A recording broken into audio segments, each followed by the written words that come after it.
Our next speaker is Tamás Stark, for those who don't know him. And he was also one of the organizers of this conference. So thank you. Tamás is a senior research fellow in the Institute of History at the Research Center for the Humanities of the Eötvös Loránd Research Network, and also serves as elected chair of the World War II subcommittee of the Hungarian Academy of Sciences, one of the organizers of this meeting. Tamás Stark is a well-established researcher of forced migration of the population in Central East Europe between 1938 and 1955. He is also an academic staff member of the doctoral school of the Gáspár Károly University of the Reformed Church in Budapest. His publications could be listed for long hours, so instead let us go to the presentation entitled Debates on the History of the First Deportation from Hungary. So Tamás, please, the floor is yours. Thank you for the introduction. I hope that I can finish my paper in 20 minutes. As to the structure of my paper, at first I would like to give some basic facts on the first deportation, and then I will speak on the debate, and finally I would like to add my contribution to the debate. In July 1941, about 20,000 so-called alien Jews were deported from Hungary to former Soviet territories. The intention of the Hungarian military personnel who implemented the deportation was to push the deported so-called alien Jews over the river Dniester to territories which was under German control. In mid-August, the Hungarian government halted deportations, but the government did not allow the deported people to return to Hungary. Most of the deported Jews became the victims of the massacre committed by the German police battalion in Kamenets-Podolsk in late August 1941. The history of the first Hungarian deportation is a less known chapter of the history of the Holocaust in Hungary. Nevertheless, this story, the story of the first deportation, provoked heated debates among Hungarian historians. The debate has been articulated along three main topics. Does the history of the first deportation belong to the history of the Holocaust? Or what was the aim of the deportation of the Jews? The second main topic is who were deported, who were affected by the deportation. And the third topic is why was it stopped? Who were responsible for the fate of the deported Jews? In my view, the debate had three phases. The first phase took place in the fall of 2007. The second phase happened at January 2014. The last phase of the debate was performed at August and September this year. Who were the actors, the main actors of the debate?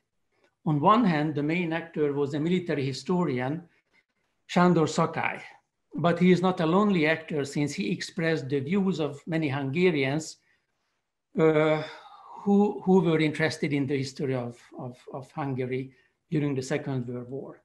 In the last phase of the debate, he was backed by another military historian. On the other hand, mainly Holocaust experts expressed their views. I have to highlight two names, Kinga Frojmovics and László Karsai.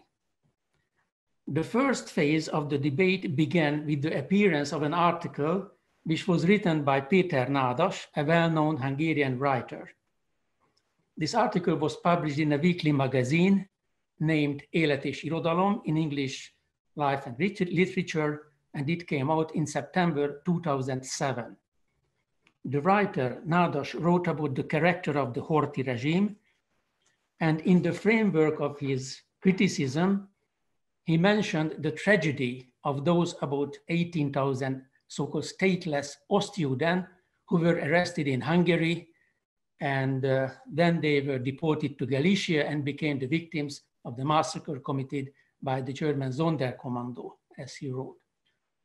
Sándor Szakály, who had idealistic views about the Horthy regime, wanted to correct Péter Náda's statements, and he wrote an article which was published in the same weekly magazine.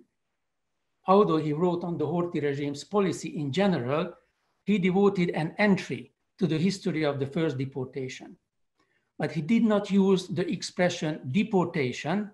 Instead, he mentioned event, which meant that he did not consider the first deportation to be part of the Holocaust. According to him, it was a different story. Who were affected by this so-called event? According to him, those Jews were affected who were not Hungarian citizens. Most of them infiltrated to Hungary just before the Second World War broke out, he wrote.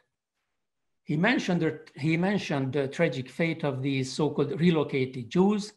He wrote that they were gunned by the Einsatzgruppe C. But he denied the Hungarian government responsibility for the fate of the deported Jews. According to his narrative, the news reached the Ministry of the Interior about the atrocities, the massacres. The Minister of the Interior, Ferenc Keresztes Fischer, ordered to stop deportations. It happened on 9th of August, 1941. King of Rojmovic, Holocaust expert, replied to Szakály's article in the same paper. According to her, from both scientific and moral point, it was nonsense to label the tragedy of the deported Jews as an event, because it was the first chapter of the history of the Holocaust in Hungary. Speaking on the Jews who were affected, she underlined that it was not correct to speak on so-called stateless Jews. According to King of Rojmovic, those Jews were deported who were considered by the government and by the majority of the political elite unwanted and useless. Among the deported Jews, there were refugees who arrived in Hungary for looking shelter in the country during the First World War. Jews were deported also who were born in Hungary, who settled in Hungary well before the First World War. Rojmovic also emphasized that the main reason of the halt of the deportation was not the intention of the Minister of the Interior to save the Jews, but the protest of the German High Command. The Germans did not want thousands of alien Jews in the newly occupied territories. If the government had wanted to save the Jews, the government should have opened the eastern border of the country for those Jews who survived the massacres and who wanted to return to their homeland. But in reality, the contrary happened. The Hungarian High Command ordered the closure of the border to block the return of those Jews who were still alive after the massacre. She also wrote, King of Rojmovic, that in fact the deportation was not stopped but suspended, and in reality it continued until mid-August. The second phase of the debate took place in January 2014. It was much more vehement than the first debate. It was more than a debate. It was an open conflict, which was triggered by an interview which was made with Sándor Szakály by the Hungarian news agency. In his interview, he articulated in a more extreme form what he had said 7 years before. He said about the first deportation that it was not more than a so-called aliens policing procedure. In other words, it was not a deportation, it was only a police action against non-Hungarian citizens. This statement provoked a real conflict because the interview with Mr. Szakály was made on the occasion of his appointment as director of a new government-founded historical institution named Veritas, which means in English, truth, Institute of Truth. This institute was founded in order to give a so-called real picture on the history of Hungary in the 19th and the 20th century. In reality, This new research center was founded to serve the government's policy of memory. For this reason, Mr. Szakai's statement seemed to reflect the opinion, or at least the attitude of the government. What made the situation even more delicate, that the government dedicated year 2014 to the remembrance of the Hungarian victims of the Holocaust. Various Jewish and non-Jewish organizations demanded the removal of Mr. Szakai from the post of the director. Demands were futile and he remained the director. A scholar of Russian studies, Tamás Kraus, accused him of relativizing the Holocaust. Many historians raised their voice.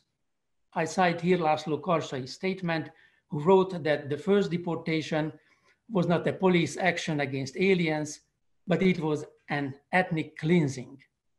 Under the pressure of the demands and accusations, Mr. Szakai made a statement that he may hurt his fellow citizens by using the term aliens policing procedure, but he did not want to violate the memory of the survivors, and he only used this term because it was mentioned in official documents in 1941. Despite the scandal, he continued to label the first deportation as aliens policing procedure in the third phase of the debate.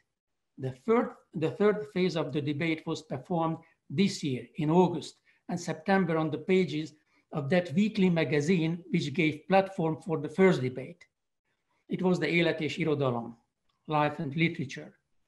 László Karsai wrote an article on conspiratory theories and on historical myth, which were publicized by pseudo-historians.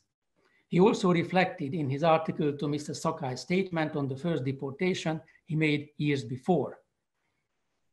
Mr. Szakai replied to Karsai's article, then Karsai replied, then Mr. Szakai wrote another article. Finally, another military historian, József Parádi, I don't know him, he expressed his views, which were similar to Mr. Szakai's opinion. I tried to summarize the debate. Sándor Szakai continued to use the expression aliens policing procedure. He repeated that those Jews were removed who could not document their Hungarian citizenship. According to him, Hungarian authorities acted lawfully. Public employees decided over the removal of a person after careful evaluation of his documents. According to him, since most of the deportees originated from Galicia, it was not a deportation, but a repatriation. According to Mr. Karsai, citizenship was not the primary factor in the selection of persons for deportation, because in Kárpát-Ruthénia, the territory from which about 2/3 of the deportees came, relatively rich Jews were arrested and deported. In Kárpát-Ruthénia, there were counties where almost all Jews were deported independently of their citizenship. Speaking on the whole country, the government wanted to expel not specifically aliens, but Jews in general. He also underlined that among the deported Jews, there were many persons who had documents about their Hungarian citizenship. It often occurred, he mentioned, that these papers were taken away by the policemen who collected Jews. In general, I agree with the statements of King of Rojmovic and with the statements of Mr. László Karsai. I think, however, that we need to put the history of the first deportation into a much larger context. The key question I'm looking for answer is the following. Who were considered alien Jews in Hungary in the era of Horthy regime? Why the political elite, which was loyal to the Horthy regime, did not consider the Jews in general to be the part of the Hungarian nation, a distinction was made between the so-called good Jews and the so-called bad Jews. Those were the so-called good ones who assimilated to the Hungarian nation. The so-called bad Jews were those rootless aliens who came to Hungary in the 19th century and later. This distinction was built on the legend of the influx of Jews from Galicia in the 19th century and later. The newcomers, the so-called newcomers, stopped the process of assimilation of those Jews who had been living in Hungary for centuries. And the newcomers preserved their so-called racial character and opposed assimilation and blocked assimilation. These students were taken responsible for those ideas, phenomena the Horthy regime disliked. According to one of the most common accusations, these Eastern Jews, Galician Jews, perpetrated the first Hungarian communist dictatorship in 1990. The distinction between our Jews and alien Jews was not a Hungarian phenomenon. Romanian, Polish elite also made that distinction. In Romania, those Jews were the so-called bad ones who lived in the new territories, in Bukovina, Bessarabia, Transylvania, and the so-called good ones were those who lived at the territory of the Old Kingdom. Jewish question was one of the main political issues in each nationalist so-called Christian regimes in East Central Europe. Political elites everywhere wanted to solve the Jewish question by suppressing the imagined or the real influence of the Jews for the cultural life and for economy. Another aim of these regimes was to reduce the Jewish population by expelling the so-called alien Jews. In Hungary, the so-called Galician Jews were the aliens. In 1919, in the early 20s, various Hungarian organizations, politicians, leading politicians, even members of the government demanded the expel of these alien Jews. I have no time to go into details, but that's an interesting subject. In the early 20s, numbers of decrees were issued by the Ministry of the Interior on the expel of alien Jews. Although the target group consisted of those Jews who came to Hungary after 1914, the decrees provided opportunity for the police to deport Jews who were born in Hungary. While the leading politicians expected to deport 50 or even 100,000 alien Jews, in reality, a couple of thousands of so-called stateless Jews were forced to leave the country. In the 20s, the plan to expel all aliens could not be implemented because there were no countries which would have received Jews from Hungary. The campaign against the so-called alien Jews, however, made the Jews to realize the importance of getting documents on their Hungarian citizenship.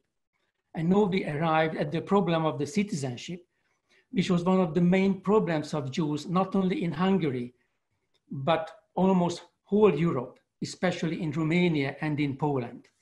In the 19th century, and even in the 20s and the 30s, particularly, nobody had official documents which proved that the owner of the document had Hungarian citizenship. In everyday life, authorities did not ask papers on citizenship.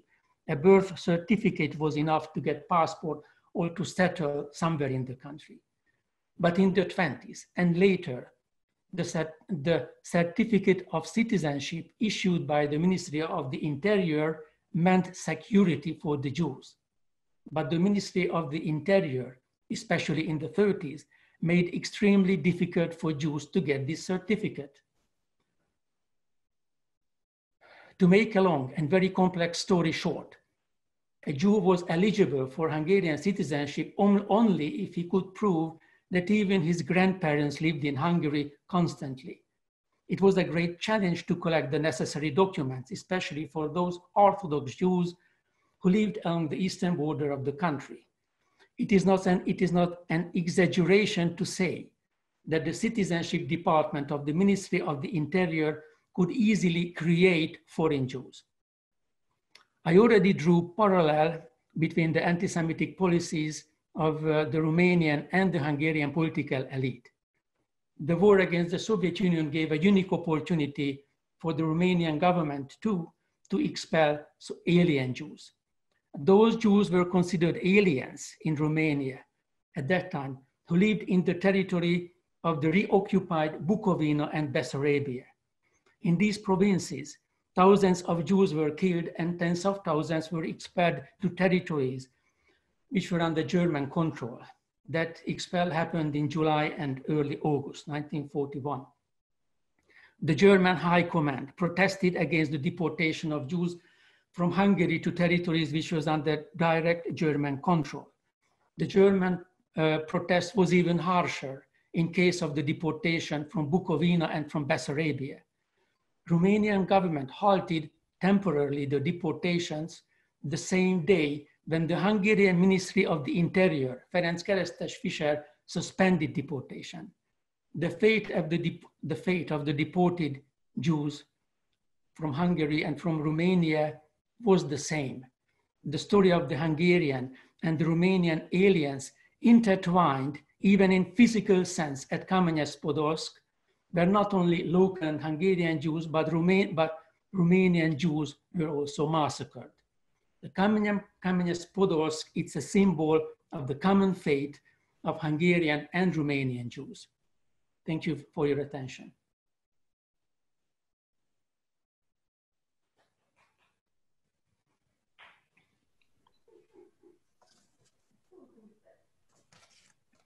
Yeah, that was 20 minutes.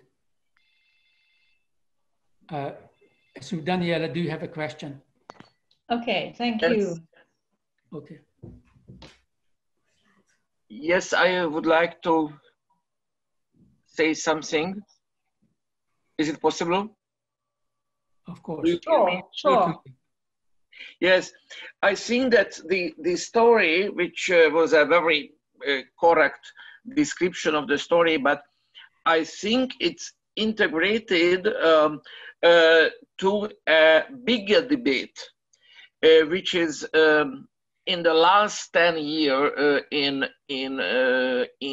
Hungary, not especially among historians, but in the public life or in the ideological circles.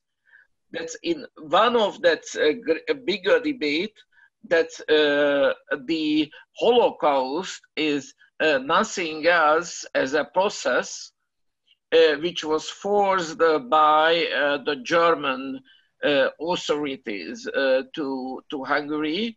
And in that meaning, the Hungarian ruling elites are not responsible for the Holocaust at all.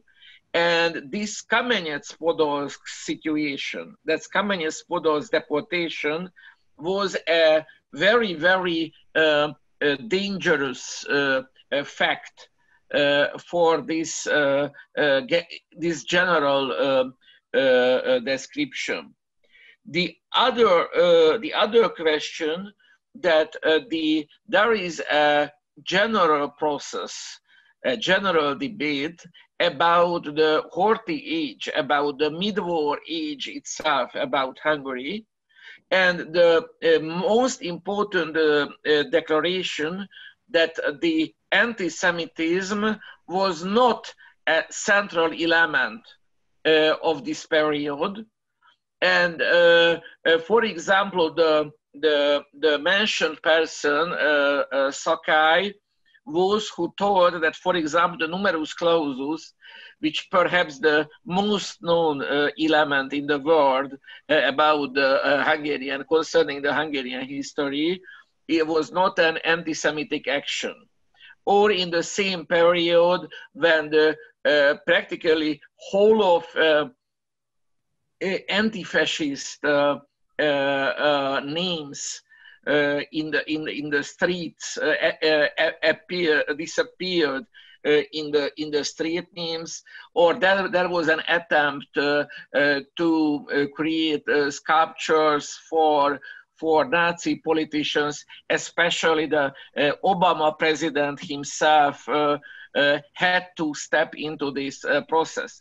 So this process is a general process in which the Hungarian government tried to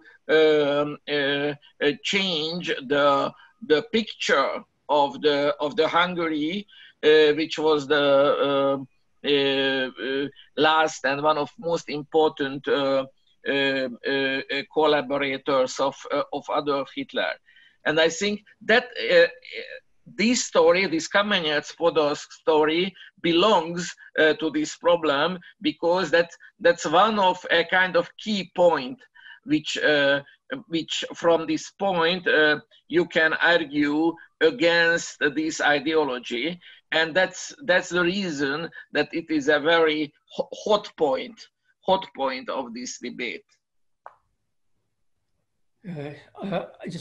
Thank you very much for your comment, and I absolutely agree with your comment. And my comment to your comment is that I wanted to emphasize that anti-Semitism belonged to the character of the regime, and the political elite wanted a so-called change of guard in the field of economy and also in the field of culture, which means that they wanted to eliminate so-called Jewish presence in the field of economy and also in the cultural life. And a second so-called demand of the political elite was to reduce the number of Jewish population by expelling the so-called alien Jews. And these plans showed up just at the beginning of the regime in late 1919 and 1920. I would like to give only two examples. Bishop Ottokar Prohászka, who was the spiritual leader of the regime, and we can consider him as one of the founding fathers of the Horthy regime, demanded that Galician Jews should be sent to the new Jewish national home in Palestine. And Bishop Prohászka demanded this in September 1920.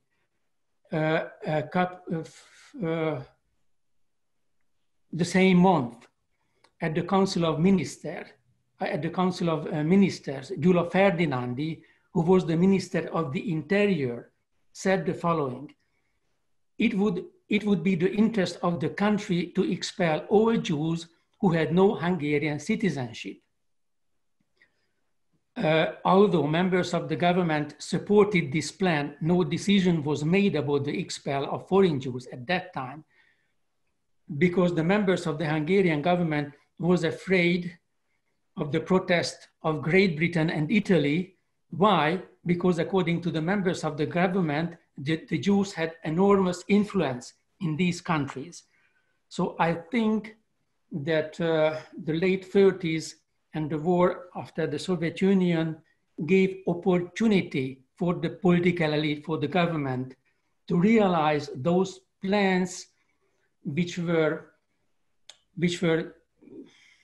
born in late 1919 and in the early 20s. Thank you. Thank you, Tamás. Any other questions or comments, please? Well, I did raise my hand. Can you hear me, Giza Jasenski? Yes, thank you. Yes, please. Yes, first of all, just reacting to the previous little, not debate, but comments. I think it is certainly true that not only Hungarian historians, but the Hungarian general public must face the reality, the very sad reality that there were very deplorable laws against the Hungarian Jews, and these are all condemnable, and we must not try to somehow reduce the significance or the very fact that there was. On the end, I would also add that these anti-Semitic measures, which took place before the Holocaust, were contrary to the 19th century and early 20th century Hungarian policy, to the spirit of enlightenment, to the spirit of humanism, Christianity, and against the very Hungarian principles which guided Hungary until the First World War. But we must make a distinction between the terrible crimes committed after the German occupation, without denying the responsibility for the anti-Semitic mood and acts, but without the German occupation, these people, these anti-Semites, these inhuman people, would have never got the upper hand to carry out the murder of their own citizens, more than 500,000 Hungarian Jews who were Hungarian in language and spirit. So those who were responsible, most of them were tried and condemned, most of them to death.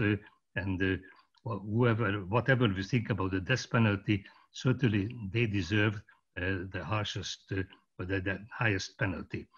But I would like to raise a question directly to the subject of Tamás, who was my former student. I'm very proud of him, and who had no time to answer, although he intended to, as in his introductory words. That is the responsibility for the selection of the people who were deported to Kamenets-Podolsk, and also who stopped it and why it was stopped. And I have a particular case. A very good personal friend of mine is coming from a Hungarian Jewish family who lived in Dunaszerdahely, which was a Hungarian town which was ceded to Czechoslovakia after the First World War. They were a Hungarian-speaking, Hungarian patriotic family, and my friend's aunt was married after the war to a Russian prisoner of war who was working there as a prisoner during the First World War. And when Hungary received back this territory in 1938, well, all people residing on this territory received Hungarian citizenship. But, well, I don't know how it happened, but the husband of this Hungarian Jewish lady, this Russian, either did not receive a document of this citizenship, or, well, it was not considered to be valid. So this family was deported to Ukraine. I don't know whether it was only the husband, the Russian-born person, and the family joined him, so to say, voluntarily, or the whole family were lumped together. So my real question is, how was it possible, Tamás, according to your view, that a family where the husband may not have been Hungarian before the war, but the others were Hungarian citizens and their ancestors were, that they could be deported and killed with all the children? Thank you very much for your contribution. Are you speaking on a family from Transylvania? Actually, no. From Dunaszerdahely, you mentioned. So the problem is that who were considered Hungarian citizens. According to the Hungarian citizenship law, which was issued in 1879, those were Hungarian citizens who were born by parents who were Hungarian citizens, which means that the place of birth did not matter at all. This is why for Jews it was very difficult to prove their Hungarian citizenship, because there were special regulations ineffective in the Ministry of the Interior in the late 30s. And according to these special regulations, it was very difficult for Jews to get the relevant papers, because in case of a Hungarian so-called Christian applicant, it was enough to prove that parents were born in Hungary. But in case of Jews, they have to get various documents to prove that even grandparents were born in Hungary, and they had to present birth certificates of grandparents and even marriage certificates of grandparents. Especially in case of Orthodox or Hasidic Jews, it was they were unable to present these marriage certificates because they have only ketubah, which means marriage agreement, which was not accepted by the Hungarian government. The Hungarian government accepted those marriage certificates which were issued by rabbinate or which were issued by the by a state authority. But in case of Hasidic Jews or Orthodox Jews who had no these certificates, they were not eligible for Hungarian citizens. As to Jews from Carpath-Ruthenia, for example, from Transylvania, or from Felvidék, from the upper land, in general, those citizens who lived in these territories Hungary regained, they were eligible Hungarian citizenship, but not those Jews were eligible for Hungarian citizenship who had no Czechoslovak or Romanian citizenship. They remained stateless, even though they were born in Transylvania or in Czechoslovakia. They remained stateless. If they had no Czechoslovak or Romanian citizenship, if they could not prove their Romanian or Czechoslovak citizenship, they did not get Hungarian citizenship and they remained stateless. Who stopped the deportation and why? I mentioned that in reality the Hungarian government stopped the deportation because of the German protest, and it was not really a halt; it was a suspension. And it is interesting because I have documents on the fact that that members of the Hungarian government contacted in the fall of 1941 German military personnel and asked them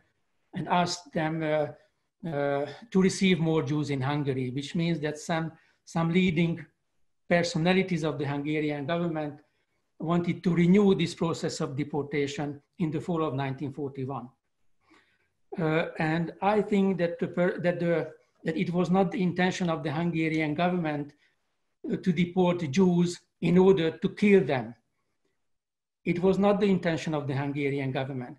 But I think that the Hungarian government was responsible for the death of the Jews because when news about the atrocities and the massacres reached the Hungarian government, the border remained closed, remained blocked. It means that it was not allowed for the Jews to return to Hungary. And that was the responsibility of the Hungarian government, I think. Thank you. Thank you, Tamás. Now the discussion part is let's say it's closed because we will have one more presentation and probably we can come back to these really interesting questions afterwards.